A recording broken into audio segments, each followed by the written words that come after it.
দক্ষ মানব সম্পদ গড়ে তোলাই সরকারের লক্ষ্য, বললেন প্রধানমন্ত্রী।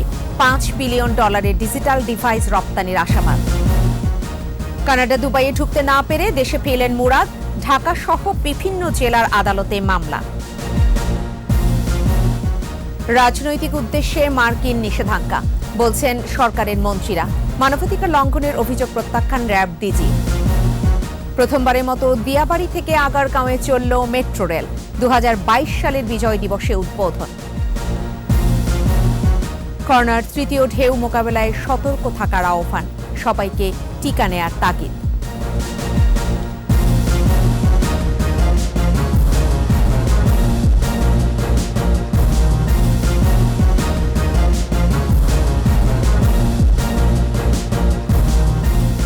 শুনছিলেন ফার্স্ট সিকিউরিটি ইসলামী ব্যাংক লিমিটেড সংবাদ শিরোনাম। প্রত্যেককে আমন্ত্রণ জানাচ্ছি সন্ধ্যা 7:21 সংবাদে, সাথে থাকছি আমি ফেরদৌসী আহমেদ। দর্শক, 21 টেলিভিশনের সংবাদ একই সাথে সরাসরি দেখতে পাবেন আমাদের ফেসবুক পেজ www.facebook.com/2124 অনলাইনে। প্রধানমন্ত্রী শেখ হাসিনা বলেছেন, আধুনিক প্রযুক্তি, জ্ঞান সমৃদ্ধ মানব শক্তি গড়ে তোলার লক্ষ্যে কাজ করছে সরকার। ডিজিটাল বাংলাদেশ দিবসের উদ্বোধনী অনুষ্ঠানে প্রধানমন্ত্রী আশা প্রকাশ করেন, 2025 সালে $5 বিলিয়ন ডিজিটাল ডিভাইস রপ্তানি করবে বাংলাদেশ। দেখুন প্রণব চক্রবর্তীর রিপোর্ট। ডিজিটাল যুগে বাংলাদেশ এখন অনলাইন প্ল্যাটফর্মেই চলছে দেশের সকল কর্মযোগ্য। গেল 12 বছরে 20 লাখের বেশি কর্মসংস্থান হয়েছে ডিজিটাল প্ল্যাটফর্মে। 8,000-এর বেশি ডিজিটাল সেন্টারে প্রশিক্ষণ নিচ্ছে 15 লাখের বেশি তরুণ। শিক্ষা কার্যক্রম চলছে ডিজিটালি। দেশের শতভাগ মানুষকে আইসিটি সুবিধার আওতায় আনাই সরকারের মূল লক্ষ্য। এমন প্রেক্ষাপটে দেশে উদযাপিত হচ্ছে ডিজিটাল বাংলাদেশ দিবস। বঙ্গবন্ধু আন্তর্জাতিক সম্মেলন কেন্দ্রে এই আয়োজনে গণভবন থেকে ভার্চুয়ালি যুক্ত হয়ে উদ্বোধন করেন প্রধানমন্ত্রী শেখ হাসিনা। শুভ উদ্বোধন ঘোষণা করছি। প্রধানমন্ত্রী বলেন, বঙ্গবন্ধুর হাত ধরে প্রযুক্তির অগ্রযাত্রা আজ সফল। বলেন, সুনির্দিষ্ট লক্ষ্য নিয়ে এগিয়ে যাওয়াই তা সম্ভব হয়েছে। জ্ঞান সম্পন্ন দক্ষ নাগরিক সৃষ্টি, এটাই ছিল আমাদের লক্ষ্য। কারণ বিশ্ব এগিয়ে যাচ্ছে, প্রযুক্তি ব্যবহার করছে, কিন্তু বাংলাদেশ পিছিয়ে থাকবে, এটা হতে পারে না, সেটা আমরা করতে দেব না। প্রধানমন্ত্রী জানান, বাংলাদেশ এখন উদ্ভাবনী শক্তিতে তৎপর। আশা প্রকাশ করেন, 2025 সালে ডিজিটাল ডিভাইস রপ্তানিতে আসবে উল্লেখযোগ্য সাফল্য। আমাদের মেধাবী ছেলে পেলে, তাদেরও যে মেধা, সেটাও বিকাশের সুযোগ হবে। আর আমার মনে হয় যে এটা সকল খাতকে ছাড়িয়ে যাবে। এই ডিজিটাল ডিভাইস আমরা যদি রপ্তানি করতে পারি। সুনির্দিষ্ট লক্ষ্য স্থির করা হয়েছে যে 2025 সাল নাগাদ এই ডিজিটাল ডিভাইসের খাতে $5 বিলিয়ন রপ্তানি উন্নীত হবে।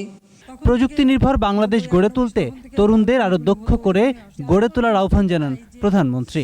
আমাদের দেশটা যেভাবে প্রযুক্তি শিক্ষায় জ্ঞান ভিত্তিক আমরা যে সমাজ করতে চাই, আমাদের জনসংখ্যাকে জ্ঞান ভিত্তিক করতে চাই, সেটা করার পথে আমরা অনেক দূর এগিয়ে গেছি। আইসিটি খাতে অবদান রাখায় সরকারি বেসরকারি ব্যক্তি ও প্রতিষ্ঠানের হাতে পুরস্কার তুলে দেন আইসিটি প্রতিমন্ত্রী জুনায়েদ আহমেদ পলক। প্রণব চক্রবর্তী, 21 টেলিভিশন, ঢাকা। বাংলাদেশ শান্তিতে বিশ্বাস করে, তবে বহিঃশত্রুর আক্রমণ প্রতিরোধে সক্ষম বলে জানিয়েছেন প্রধানমন্ত্রী শেখ হাসিনা।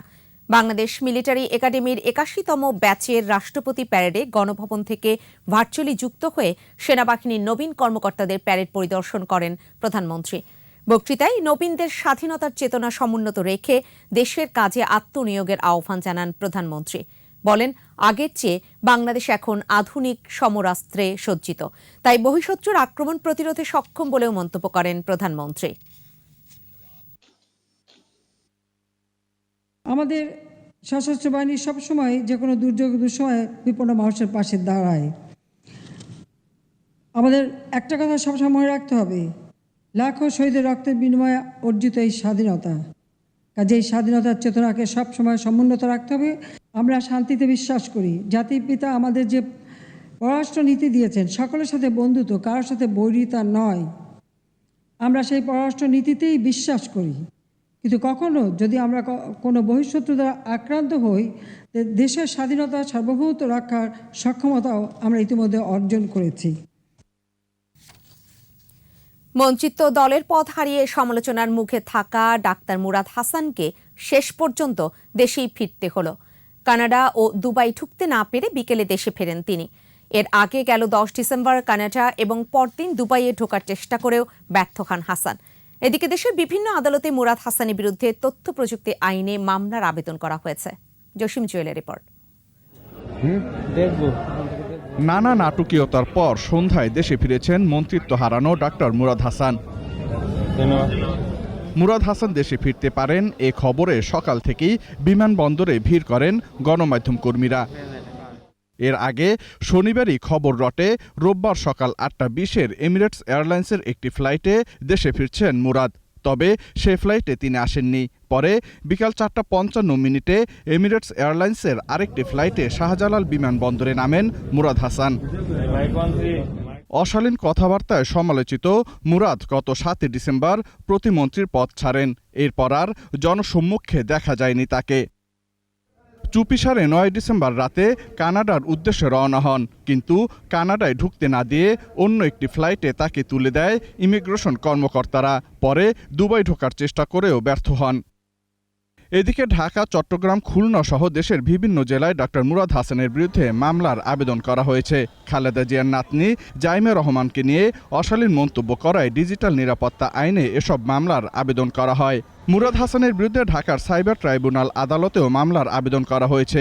সোমবার মামলার শুনানি হবে বলে জানান আইনজীবী মাসুদ আহমেদ তালুকদার। এই দেশের নারী সমাজকে হেয় করা হয়েছে, অসত্য বক্তব্য নারীদের সম্পর্কে ইলেকট্রনিক বিন্যাসে তিনি প্রচার করেছেন এবং ব্যারিস্টার জাইমা রহমান সম্পর্কে নানা রকম কটূক্তি করে তাদের সকলের মান সম্মানের হানি করেছেন।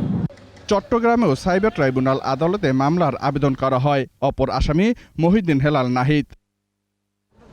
একই অভিযোগে সিলেটে মুরাদ হাসানের বিরুদ্ধে মামলার আবেদন করেন তানবীর আক্তার। এছাড়াও রাজশাহী, খুলনা সহ বিভিন্ন জেলায় মামলা করা হয় এই সংসদ সদস্যের বিরুদ্ধে। জসিম জুয়েল, 21 টেলিভিশন, ঢাকা। র্যাবের সাবেক ও বর্তমান কর্মকর্তাদের উপর মার্কিন নিষেধাজ্ঞার সিদ্ধান্ত একপেশে ও রাজনৈতিক উদ্দেশ্য প্রণোদিত বলে মন্তব্য করেছেন সরকারের মন্ত্রীরা। তারা বলছেন, দেশে কোনো বিচার বহির্ভূত হত্যাকাণ্ড হয়নি। দেশ নিয়ে কিছু ব্যক্তি ও এনজিও বিভ্রান্তিকর তথ্য ছড়াচ্ছে বলেও মন্তব্য করেন তারা। বিস্তারিত জানাচ্ছেন আকবর হোসেন সুমন। সম্প্রতি মানবাধিকার লঙ্ঘনের অভিযোগে র্যাবের সাবেক ও বর্তমান কয়েকজন কর্মকর্তার উপর নিষেধাজ্ঞা জারি করে যুক্তরাষ্ট্র। এ বিষয়ে প্রতিক্রিয়া জানতে চাইলে সরকারের অবস্থান তুলে ধরেন সরকারের মন্ত্রীরা। সড়ক পরিবহন ও সেতুমন্ত্রী জানান, মার্কিন প্রশাসনের এ সিদ্ধান্ত দেশের অভ্যন্তরে জঙ্গিবাদ ও সন্ত্রাসীদের উৎসাহিত করবে। যুক্তরাষ্ট্রের এমন একটি সিদ্ধান্তে আমরা বিস্মিত এবং ব্যথিত হয়েছি। মার্কিন প্রশাসনের এ ধরনের সিদ্ধান্ত একপেশে রাজনৈতিক উদ্দেশ্য প্রণোদিত। তাদের এই সিদ্ধান্ত দেশের ভিতরে জঙ্গিবাদ ও সন্ত্রাসীদের উৎসাহিত করবে সন্দেহ। বিচার প্রশাসন প্রশিক্ষণ ইনস্টিটিউটের এক অনুষ্ঠান শেষে আইনমন্ত্রী আনিসুল হক জানান, যুক্তরাষ্ট্রেই যেখানে মানবাধিকার লঙ্ঘনের ঘটনা সমালোচিত, সেখানে বাংলাদেশ নিয়ে এ সিদ্ধান্ত অগ্রহণযোগ্য। যেই সব দোষে র্যাব বা অন্যান্য প্রতিষ্ঠানগুলিকে দোষী করা হয়েছে তা কিন্তু ঠিক নয় এবং এটা কল্পনাপ্রসূত। বাংলাদেশের কোনো বিচার বহির্ভূত হত্যাকাণ্ড হয় নাই। তথ্য ও সম্প্রচার মন্ত্রী ডক্টর হাসান মাহমুদের অভিযোগ, কিছু বেসরকারি সংস্থা ও ব্যক্তিবিশেষ দেশ নিয়ে বিভ্রান্তিকর তথ্য ছড়াচ্ছে। শুধু মার্কিন যুক্তরাষ্ট্র নয়, অন্যান্য দেশেও সবসময় ক্রমাগতভাবে মিসলিডিং তারা তথ্যপাত্র সরবরাহ করে এবং সেই ফ্যাব্রিকেটেড মিসলিডেড তথ্যপাত্রের প্রেক্ষিতে এই সিদ্ধান্ত হয়েছে বলে মনে করি। মার্কিন সিদ্ধান্ত দুই দেশের কূটনৈতিক সম্পর্কের উপর কোনো প্রভাব ফেলবে না বলে মনে করেন তথ্যমন্ত্রী। আমাদের সাথে মার্কিন যুক্তরাষ্ট্রের যে সম্পর্ক, এটির উপর কোনো প্রভাব পড়বে না এই ঘটনার প্রেক্ষিতে। আকবর হোসেন সুমন, 21 টেলিভিশন, ঢাকা। এদিকে বরগুনায় এক অনুষ্ঠান শেষে সাংবাদিকদের প্রশ্নের জবাবে র্যাব মহাপরিচালক চৌধুরী আব্দুল্লাহ আল মামুন বলেছেন, র্যাব দেশের সংবিধান, আইন ও বিধি অনুযায়ী কাজ করে। বাংলাদেশের সংবিধান, বাংলাদেশের আইন ও বিধি অনুযায়ী আমরা আমাদের দায়িত্ব পালন করে থাকি। সব দিক থেকে এটা পুঙ্খানুপুঙ্খভাবে প্রতিটি বিষয় যাচাই বাছাই করা হয়। এখানে আমাদের মানবাধিকার লঙ্ঘনের কোনো সুযোগই নেই। বিএনপি চেয়ারপারসন খালেদা জিয়ার বিদেশে চিকিৎসার আবেদন বিষয়ে সিদ্ধান্ত জানতে অপেক্ষা করতে হবে বলে জানিয়েছেন আইনমন্ত্রী আনিসুল হক। রাজধানীতে বিচার প্রশাসন ইনস্টিটিউটে এক অনুষ্ঠান শেষে সাংবাদিকদের প্রশ্নের জবাবে আইনমন্ত্রী কথা জানান। বেগম খালেদা জিয়ার একটা আবেদন আপনার কাছে এসেছিল পরিবারের পক্ষ থেকে, সেটি আপনি কি করেছেন? আপনারা একটু অপেক্ষা করুন, দেখবেন। ধন্যবাদ। পরীক্ষামূলক চলাচলের অংশ হিসেবে প্রথমবারের মতো দিয়াবাড়ি ডিপো স্টেশন থেকে রাজধানীর আগারগাঁও পর্যন্ত চলল স্বপ্নের মেট্রো রেল। আগামী বছর 16 ডিসেম্বর উন্মুক্ত হবে মেট্রোতে যাত্রী চলাচল। আর জানুয়ারির মধ্যে মতিঝিল পর্যন্ত উড়াল সড়কের বেশিরভাগ কাজ শেষ হবে। রিপোর্টে বাকিটা জানাচ্ছেন মোহাম্মদ নুরুন নবী। মেট্রো রেলের পারফরমেন্স টেস্ট শুরু হয়েছে আগেই, আজ চলল প্রথম রুটের পুরোটাই। দিয়াবাড়ি থেকে ছেড়ে 11.73 কিলোমিটার পাড়ি দিয়ে 100 কিলোমিটার গতিবেগে পৌঁছালো আগারগাঁও স্টেশনের এমআরটি লাইন 6 মেট্রো রেল। দূরনিয়ন্ত্রিত ইলেকট্রিক ট্রেনটি এখন চলাচল করছে যাত্রীবিহীন। এই পরীক্ষামূলক চলাচল অব্যাহত থাকবে 2022 সালের সেপ্টেম্বর পর্যন্ত। আর প্রথম ধাপে বাণিজ্যিক চলাচল উন্মুক্ত হবে একই বছরের 16 ডিসেম্বর। মতিঝিল পর্যন্ত দ্বিতীয় ধাপ চালু হবে ঠিক 1 বছর পর 16 ডিসেম্বরেই। আমরা আশা করছি যে আগামী সেপ্টেম্বর 2022 মাসের মধ্যে আমাদের যে যাত্রীবিহীন যে ট্রায়াল রানটা আছে সেটা আমরা শেষ করতে পারবো। 2022 সালের 16 ডিসেম্বর আমরা মেট্রো রেলের যে বাণিজ্যিক চলাচল এই আগারগাঁও পর্যন্ত সেটা আমরা শুরু করতে যাচ্ছি। তারই ধারাবাহিকতায় এই পারফরমেন্স টেস্টগুলো হচ্ছে। যখনই একটা মেট্রো ট্রেন সেট এসে ডিপোতে পৌঁছে আমরা তখনই তার ফাংশনাল টেস্টগুলো শুরু করি। ফাংশনাল টেস্টগুলো শুরু হওয়ার পরে আমাদের পারফরমেন্স টেস্টগুলো শুরু হয়। এই সপ্তাহে আরও 1 সেট ট্রেন এসে পৌঁছলে হাতে থাকবে মোট 8 সেট ট্রেন। সব মিলিয়ে 10 সেট ট্রেন দিয়ে চলবে মেট্রো সেবা। ডিসেম্বর মাসের মধ্যে আমাদের দোয়েল চত্বর পর্যন্ত যে ভায়াডাক আছে এই ভায়াডাকের সম্পূর্ণ অংশ নির্মাণ সম্পন্ন হয়ে যাবে। আমরা আশা করছি জানুয়ারি 2022 মাসে আমাদের একদম মতিঝিল পর্যন্ত আমাদের মেট্রো রেলের যে ভায়াডাক সেই ভায়াডাকের নির্মাণ সম্পন্ন হয়ে যাবে।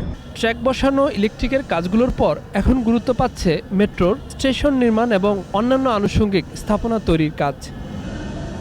দিয়াবাড়ি থেকে আগারগাঁও পর্যন্ত মেট্রো রেলের পরীক্ষামূলক চলাচলের মধ্য দিয়ে এটাই জানান দিল যে মেট্রো রেলের নির্মাণের প্রথম পর্যায়ে অগ্রগতি হয়েছে অনেক, এবং স্বাধীনতার সুবর্ণ জয়ন্তীতে পুরো দেশবাসীর জন্য এটি একটি বড় মাইলফলক বলে মনে করছেন প্রকল্প সংশ্লিষ্টরা।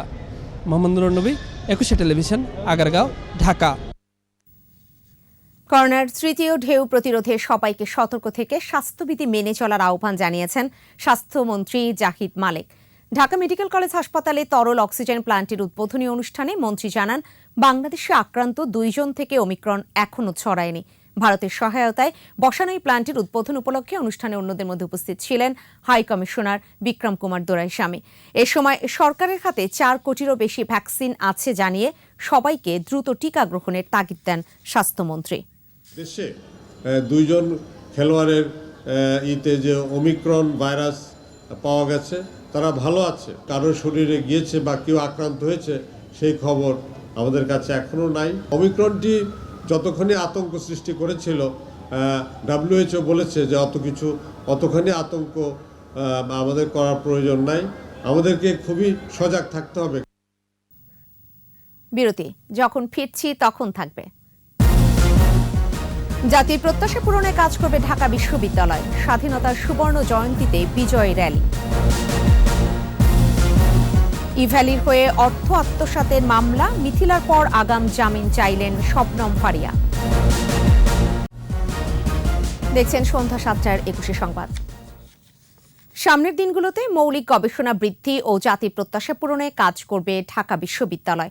একই সঙ্গে উচ্ছ্বাস ও মানবিকতার বিকাশ ঘটাবে, আর যা হবে বিশ্ববিদ্যালয়ের একমাত্র উপজীব্য এবং শক্তি। ঢাকা বিশ্ববিদ্যালয়ের স্বাধীনতা সুবর্ণ জয়ন্তীর র্যালি শেষে এসব বলেছেন উপাচার্য ডক্টর মোহাম্মদ আখতারুজ্জামান। বিস্তারিত জানাচ্ছেন শাকির আরজ। বিশ্ববিদ্যালয়ের শতবর্ষের লোগোযুক্ত টি-শার্ট জড়িয়ে বাদ্যের তালে তালে অপরাজেয় বাংলার পাদদেশে স্বাধীনতার 50-এ বিজয় র্যালি। উপাচার্য অধ্যাপক ডক্টর মোহাম্মদ আখতারুজ্জামানের নেতৃত্বে বিশ্ববিদ্যালয়ের শিক্ষক, শিক্ষার্থী, কর্মকর্তা ও কর্মচারীরা অংশ নেন র্যালিতে। কেন্দ্রীয় শহীদ মিনারে গিয়ে শেষ হয় বিজয় র্যালি। সেখানে জাতীয় সঙ্গীত ও বিশ্ববিদ্যালয়ের থিম সং পরিবেশনের পর সংক্ষিপ্ত বক্তব্য রাখেন উপাচার্য। মৌলিক গবেষণা এবং উদ্ভাবনী শক্তির উপরে, এবং সেটি আমাদেরকে মূলত চতুর্থ শিল্প বিপ্লবের যে সুবিধাসমূহ, তার যে চ্যালেঞ্জসমূহ এবং তার যে অপরচুনিটিস, সেগুলোকে আমরা ব্যবহার করে এই জাতিকে 2041-এর মধ্যে যখন আমরা উন্নত বিশ্বের পর্যায়ে হওয়ার যে সৌভাগ্য অর্জন করব, সেই ক্ষেত্রে যে পটভূমি এবং পরিপ্রেক্ষিত তৈরি, সেখানে ঢাকা বিশ্ববিদ্যালয় নেতৃত্ব দেবে। বিশ্ববিদ্যালয়ে সবসময়ই মানবতার জয়গান প্রতিধ্বনিত হবে, পাশাপাশি জ্ঞানের আলো প্রস্ফুটিত হবে, এমন মন্তব্য উপাচার্যের।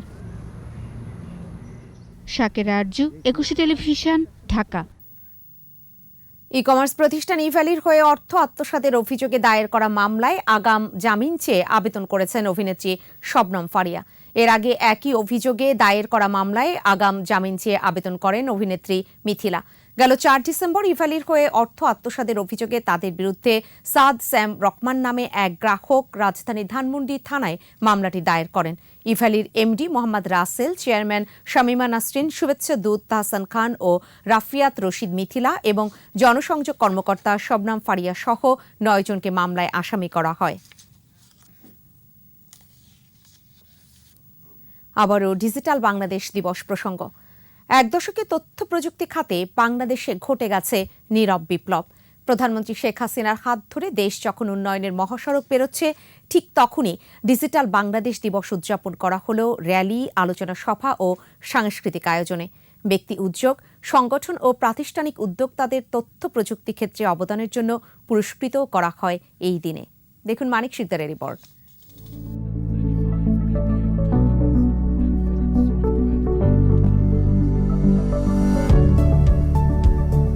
এখন সময় তথ্য প্রযুক্তির। কৃষি, শিল্প বা সেবা সব খাতেই বাড়ছে প্রযুক্তির ব্যবহার। চতুর্থ শিল্প বিপ্লবের চ্যালেঞ্জ মোকাবেলায় দরকার বিপুল সংখ্যক প্রযুক্তিবিদ, আইসিটি জ্ঞানসম্পন্ন দক্ষ মানব সম্পদ। লক্ষ্য পূরণে কাজ করছে সরকার। লার্নিং অ্যান্ড আর্নিং বা এলইডি কর্মসূচির আওতায় ইতিমধ্যেই প্রশিক্ষণ নিয়েছেন কয়েক লাখ। আউটসোর্সিং ও ফ্রিল্যান্সিংয়ে বিশ্বে বাংলাদেশের অবস্থান এখন দ্বিতীয়। এদিকে digital marketing, graphics design, web design ও ডেভেলপমেন্ট, রোবোটিক্স সহ বিভিন্ন সফটওয়্যার ও অ্যাপ নির্মাণেও পিছিয়ে নেই নতুন প্রজন্ম।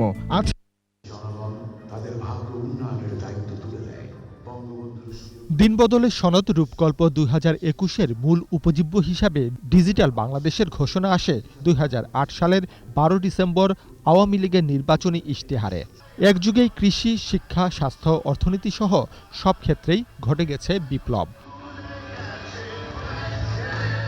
মানুষের হাতের মুঠোয় এখন সব তথ্য প্রযুক্তির সাফল্য গাথায় আর ডিজিটাল বাংলাদেশ দিবসটি রূপ নেয় উৎসবে। বঙ্গবন্ধু সম্মেলন কেন্দ্রে দিনব্যাপী অনুষ্ঠানে তুলে ধরা হয় ডিজিটাল বাংলাদেশের স্বপ্নযাত্রা থেকে জয়যাত্রার উপাখ্যান। তথ্য প্রযুক্তির কল্যাণে দেশে তৈরি হয়েছে অসংখ্য তরুণ উদ্যোক্তা। করোনা মহামারীর মোকাবেলায় তরুণ প্রযুক্তিবিদদের হাতেই তৈরি হয়েছে সুরক্ষার মতো অ্যাপস। শিক্ষা, স্বাস্থ্য, কৃষি সহ বিভিন্ন সেবা খাতে প্রযুক্তি উদ্যোক্তা ও উদ্ভাবনের জন্য 12টি প্রতিষ্ঠান, দল ও ব্যক্তি পর্যায়ে পুরস্কৃত করা হয়। নাগরিকদের অনলাইন ব্যবস্থাপনার মাধ্যমে নিবন্ধনের সুযোগ করে দিই এবং তারা এই সিস্টেমটি আমরা সম্পূর্ণ বিনামূল্যে সরকারকে দিই। আমার এই ইনভেনশনের মাধ্যমে বাংলাদেশ আরও এক ধাপ এগিয়ে যাবে পেপারলেস ফিউচার হিসেবে। নিজেদের উদ্ভাবনের জন্য পুরস্কার পেয়ে উৎফুল্ল কিশোররাও। আমরা কখনো আশাও করতে পারিনি যে আমরা এত বড় একটা পুরস্কার পাবো। তথ্য প্রযুক্তি প্রতিমন্ত্রী জানান, ডিজিটাল বাংলাদেশ আর স্বপ্ন নয়, বাস্তব। এখন লক্ষ্য উদ্ভাবনের বাংলাদেশ। মাননীয় প্রধানমন্ত্রী জননেত্রী শেখ হাসিনা তার জাদুর পরশে মাত্র 12 বছরে একটা দরিদ্র রাষ্ট্র থেকে একটি মধ্যম আয়ের প্রযুক্তি নির্ভর একটি মর্যাদাশীল বাংলাদেশে পরিণত করেছেন। ডিজিটাল বাংলাদেশ প্রধানমন্ত্রী শেখ হাসিনার উন্নয়ন দর্শনের সফল এক রূপ বলেও মন্তব্য করেন প্রতিমন্ত্রী। কৃতজ্ঞতা জানাই ডিজিটাল বাংলাদেশের আর্কিটেক্ট মানিক শিকদার, 21 টেলিভিশন, ঢাকা। আমার ভাইয়ের রক্তে রাঙানো অমর এই গানের স্রষ্টা বুদ্ধিদীপ্ত লেখক সাংবাদিক আব্দুল গাফফার চৌধুরীর ৮৮তম জন্মদিন আজ। ভাষা আন্দোলন থেকে আজ অবধি কিংবদন্তি এই লেখকের কলম চলছে মুক্ত বুদ্ধির সপক্ষে।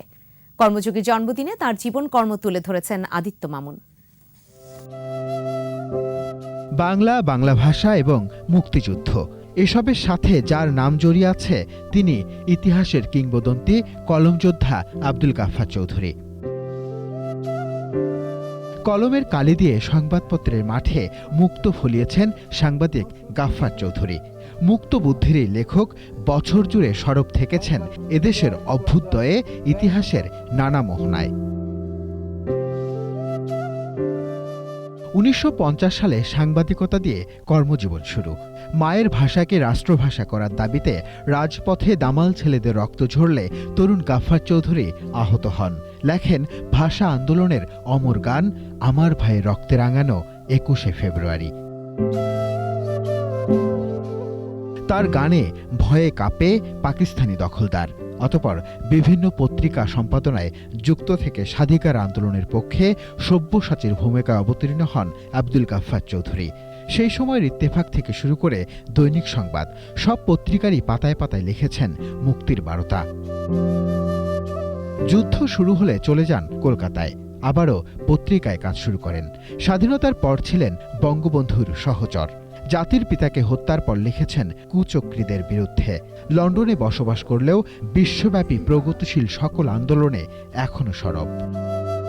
গান কিংবা পত্রিকায় কলামের পাশাপাশি অসংখ্য গ্রন্থের রচয়িতা তিনি। পেয়েছেন রাষ্ট্রের সর্বোচ্চ সম্মাননা স্বাধীনতা পদক, ২১শে পদক সহ বিভিন্ন আন্তর্জাতিক পুরস্কার। ইতিহাসের মহান এই ব্যক্তিকে বাঙালি স্মরণে রাখবে চিরকাল। আদিত্য মামুন, ২১শে টেলিভিশন, ঢাকা। স্বাধীনতার সুবর্ণ জয়ন্তীতে বীর মুক্তিযোদ্ধাদের স্মরণে ৫০ জনকে প্রতীকী সম্মাননা দেবে বেসরকারি টেলিভিশন চ্যানেল আই। সংবাদ সম্মেলনে তথ্য জানান প্রতিষ্ঠানটির পরিচালক মুকিত মজুমদার বাবু। মহান বিজয় দিবসে চ্যানেল আই বিজয় মেলার অনুষ্ঠানে এ সম্মাননা দেয়া হবে। সংবাদ সম্মেলনে জানানো হয়, কোভিড পরিস্থিতি বিবেচনায় এবার মেলার আয়োজন থাকবে একেবারেই ঘরোয়া।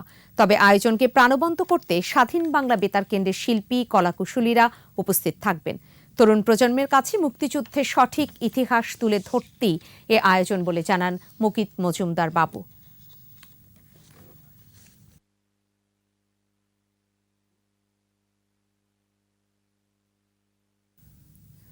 বিজয়ের ইতিহাসে অনন্য এক অধ্যায় অপারেশন জ্যাকপট। মুক্তিযুদ্ধের সময় এটিই ছিল বাংলাদেশের নৌ কমান্ডোদের প্রথম আত্মঘাতী গেরিলা অভিযান। চট্টগ্রাম, মংলা, চাঁদপুর ও নারায়ণগঞ্জে একযোগে হামলা চালিয়ে পাকিস্তান ও আরও কিছু দেশ থেকে আসা অস্ত্র ও খাদ্যপাখি ২৬টি জাহাজ ডুবিয়ে দেয় নৌ কমান্ডোরা। সফল এই অভিযানের বর্ণনায় সেদিনের বীর মুক্তিযোদ্ধাদের চোখ থেকে বেরিয়ে আসে সাহসের আলো। দেখুন প্রণব চক্রবর্তী রিপোর্ট। এই গানটির অর্থ ২৪ ঘন্টার মধ্যে যুদ্ধ পরিচালনা করতে হবে। আর আকাশবাণীতে প্রচারিত এই গানটি যুদ্ধের জন্য ঘাঁটি ত্যাগ করার সংকেত দিয়েছিল। এটা একটা ইউনিক যে গানের মাধ্যমে আমাদের সিগন্যালিং হয়েছে।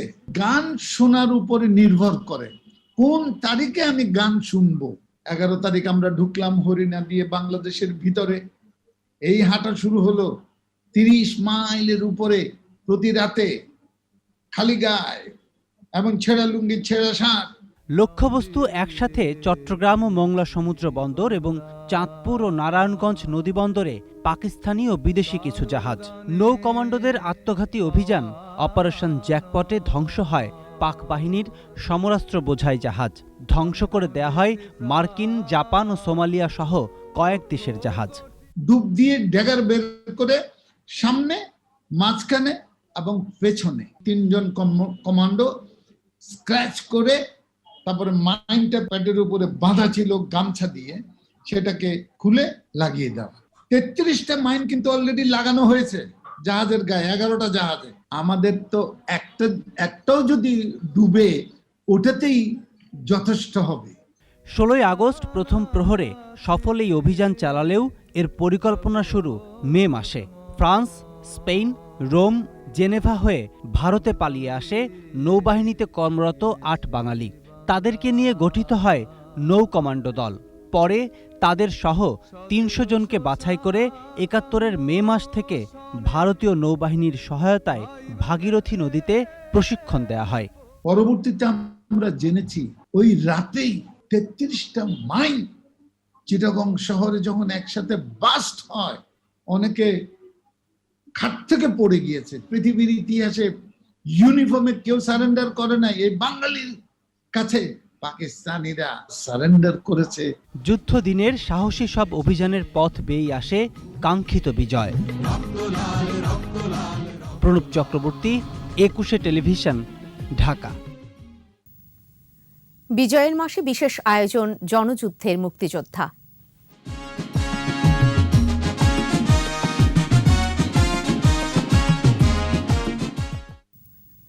একাত্তরের মুক্তিযুদ্ধ বাঙালি জাতির এক অনন্য স্মারক। লাশের ধ্বংসস্তূপ থেকে এ মাসেই উদয় হয়েছিল স্বাধীনতার সূর্য। আগুনঝরা যুদ্ধচিহ্নের কথা নেত্রকোনার বীর মুক্তিযোদ্ধা হায়দার জাহান চৌধুরীর কাছ থেকে তুলে এনেছেন প্রতিনিধি মনোরঞ্জন সরকার।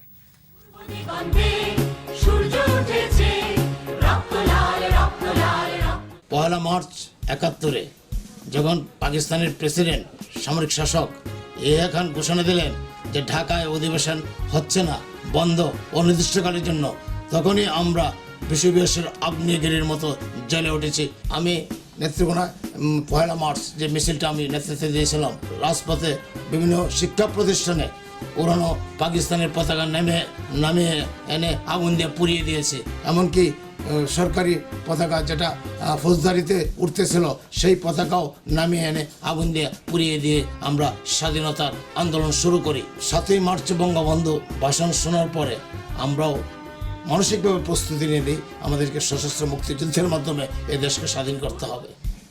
আমরা পুলিশের অস্ত্রাগার লুণ্ঠন করি 300 রাইফেল, 10,000 রাউন্ড গুলি পুলিশ ম্যাগাজিন থেকে বাইর করে নিয়ে আসি, লুট করে নিয়ে আসি এবং এসে আমরা জয় বাংলা বাহিনী নামে একটা সশস্ত্র মুক্তি বাহিনী গঠন করি। সেই বাহিনী নিয়ে আমরা নেত্রকোনা শহরে প্রতিরোধ যুদ্ধের সৃষ্টি করি। পরবর্তীতে পাকিস্তান আর্মিকে ডিফেন্স দিতে গিয়ে আমরা চিন্তা করলাম যে আমাদের পশ্চাৎভূমির দরকার, আমরা চলে যাই ভারতে।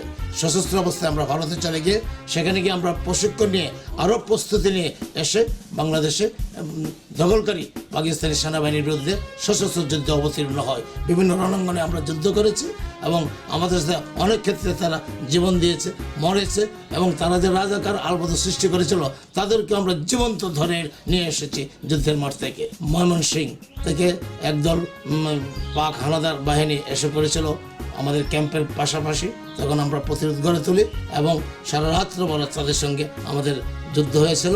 এই যুদ্ধে অনেক পাক বাহিনী মৃত্যুবরণ করেছে, মারা গিয়েছে এবং আমাদেরও বেশ কয়েকজন মুক্তিযোদ্ধা নিহত হয়েছিল। বিরতি নিচ্ছি, যখন ফিরছে তখন অন্যান্য খবরের সঙ্গে আরও যা থাকছে। ফেনীতে বিষ ঠেলে অবাধে মাছ শিকার, হুমকির মুখে জলজ জীব বৈচিত্র্য।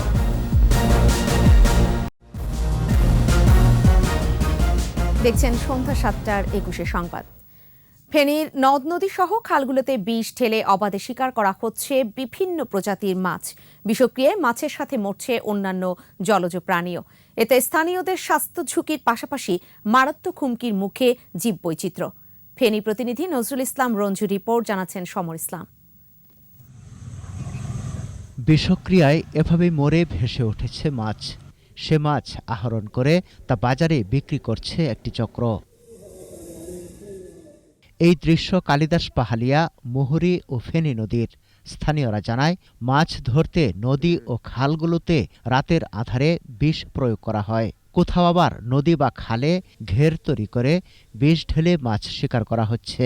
ওষুধ মারলে, জাল মারলে আর মাছের গুঙা হুড়ি মাছ পাই না। সব মাছ মারা যায়, আগে বড় বড় মাছ পাইতো, এখন ফুরি মাছগুলো মরে বাসি উঠে, সেগুলো মাছ পাইতেছে না। বিষাক্তগুলো ফালাই মাছগুলো নষ্ট করে এলা আর পানিগুলো নষ্ট হয়ে গেছে। বিষাক্ত পানি যেদিকে প্রবাহিত হচ্ছে সেদিকে মাছের সাথে মারা যাচ্ছে অন্য সব জলজ প্রাণীও। আর এই পানি ব্যবহার করে স্বাস্থ্য ঝুঁকিতে নদী পাড়ের বাসিন্দারা। পানির ইয়ে হয়ে গেছে তো, বিশুদ্ধ হয়ে গেছে তো, এটাতে আমরা নামলে তো চুলকায়, আর কোনো খেতে তো না। অ্যাক্সিডেন্টের লোক আসি বিষয় করে, এই মাছগুলা নষ্ট হয়ে যায়। এদিকে এই চক্রের তৎপরতা বন্ধে অভিযান চলছে বলে জানায় প্রশাসন। নিয়মিত মামলা হয়েছে, আশা করি যারা এই ধরনের দুষ্কৃতিকারী তারা সচেতন হবে, তারা ভয় পাবে। তারপরেও যদি তারা এই ধরনের কুকর্ম অব্যাহত রাখার চেষ্টা করে, আমরা প্রশাসনের পক্ষ থেকে সর্বোচ্চ এটা প্রতিরোধ করব। অপরদিকে সোনাগাজীর ছোট ফেনী নদীতে বিষ প্রয়োগে মাছ ধরায় কারেন্ট জাল সহ কয়েকজনকে গ্রেফতার করা হয়েছে। সমর ইসলাম, 21 টেলিভিশন। এবার আমাদের বিশেষ আয়োজন আমার বাংলা।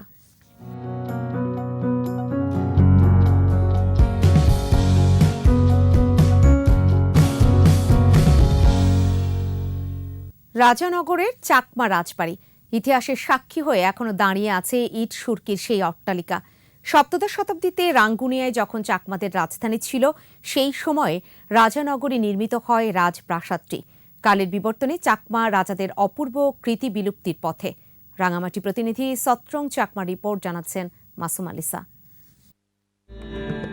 ঝোপ জঙ্গল আর লতাপাতায় আচ্ছাদিত ধ্বংসপ্রায় অট্টালিকা ঐতিহাসিক চাকমা পুরানো রাজপ্রাসাদ এখনো স্মরণ করিয়ে দেয় চাকমা রাজাদের গৌরবোজ্জ্বল অতীত।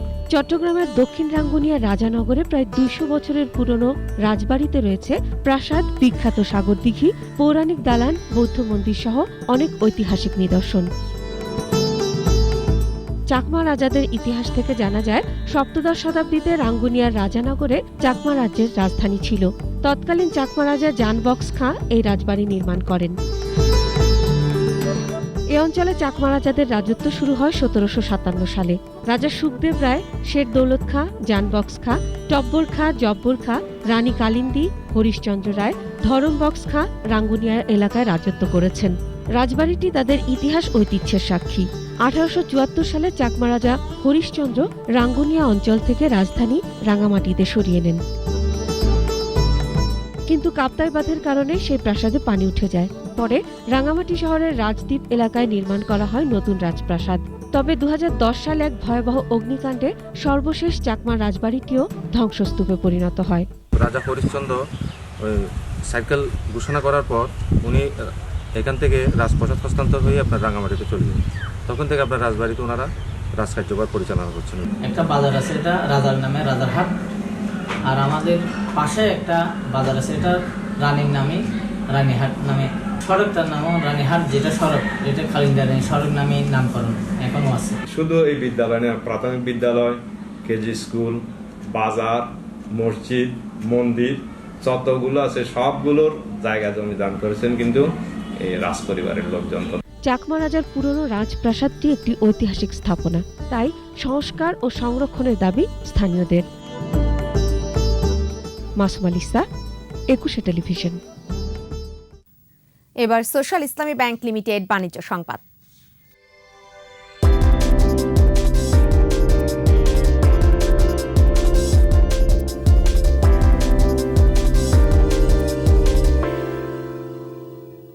শেষ হলো Walton smart fridge smart maker শীর্ষক ভিডিও নির্মাণ প্রতিযোগিতার সিজন 2, আর নির্মাতারা পেলেন লাখ লাখ টাকা পুরস্কার।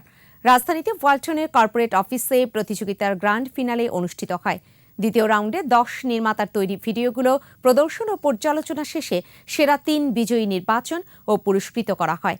সেরা 3 বিজয়ী পেয়েছেন 3, 2 ও 1 লাখ টাকা করে এবং ক্রেস্ট। এ পর্বে বিচারক ছিলেন অভিনেত্রী Kusum Sikdar, Walton hitech industries লিমিটেডের ডিএমডি হুমায়ুন কবির এবং senior ED SM Jahid Hasan. এ সময় উপস্থিত ছিলেন প্রতিষ্ঠানটির DMD Nazrul Islam Sarkar, Emdadul Haque Sarkar, Ifa Rizwana Nilu, Walton plaza ট্রেডের সিইও মোহাম্মদ রায়খান এবং আমিন খান। আমাদের এবারের আয়োজন বিজয় চিহ্ন।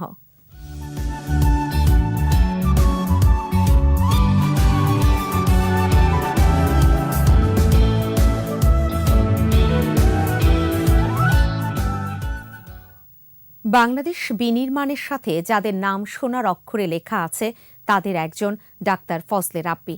52 ভাষা আন্দোলনে ছিলেন সক্রিয়। ঊনসত্তরে গণ অভ্যুত্থানে ছিলেন আন্দোলন সংগ্রামের প্রথম সারিতে, আর মুক্তিযুদ্ধে দেশের জন্য দিয়েছেন প্রাণ। তার ব্যবহৃত গাড়ি ও স্মৃতিচিহ্ন নিয়ে তপু শাকিন মিয়ার ক্যামেরায় মানিক শিকদারের প্রতিবেদন।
শেষ করব সন্ধ্যা 7টার 21 সংবাদ।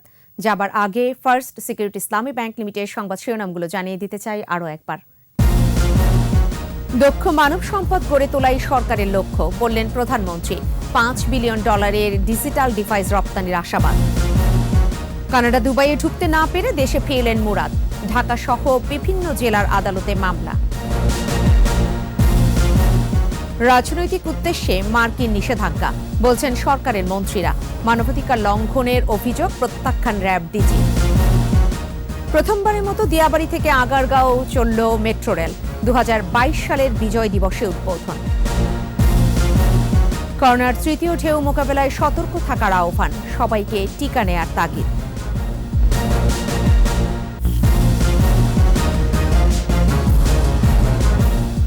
সর্বশেষ খবর জানতে ডায়াল করুন 2021 নম্বরে, আর ভিজিট করুন 21-tv.com এই ওয়েবসাইটে। এছাড়া ফেসবুকে ভিজিট করতে পারেন facebook.com/2124 অনলাইনে। আমাদের পরবর্তী সংবাদ রয়েছে রাত 9টায়। দেখার আমন্ত্রণ রইল। স্বাস্থ্যবিধি মেনে চলুন, সুস্থ থাকুন।